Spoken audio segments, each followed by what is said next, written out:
ক্ষমতায় কিন্তু আছে ওরাই যারা আজকে কথা বলছে এবং তাদের বাচ্চারা আজকে ক্ষমতায় আছে।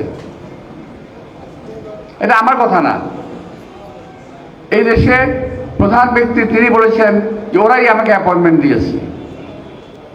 আপনারা শুনছেন না এটা, যে ওরা আমাকে অ্যাপয়েন্টমেন্ট দিয়েছে। দর্শক, আমি এটা বলতে চাচ্ছি যে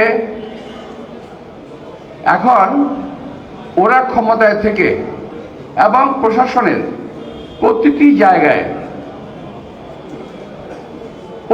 জায়গায় প্রশাসনে যারা নাকি এই নির্বাচনের ভাগ্য নিয়ন্ত্রণ করবে, নির্বাচনের জনগণ ভোট দেবে, সেই ভোটের ফলাফল তারা ঘুরিয়ে দিতে পারে।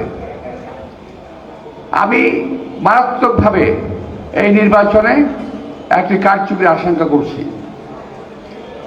আমি যে দেখতে পাচ্ছি দিব্যচক্ষে ওদের প্রশাসনের বিভিন্ন জায়গায় আওয়ামী লীগের লোকেরা বসে আছে, জামাতের লোকেরা বসে আছে এবং বিশেষ কিছু মহলের লোকেরা বসে আছে, পছন্দ করে না।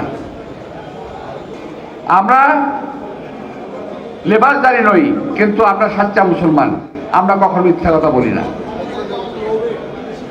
আমাদের ঈমান আছে, ঈমানে বিশ্বাস করি, আমরা আল্লাহ বিশ্বাস করি, খোদা বিশ্বাস করি, তার ধর্মকে আমরা বিশ্বাস করি।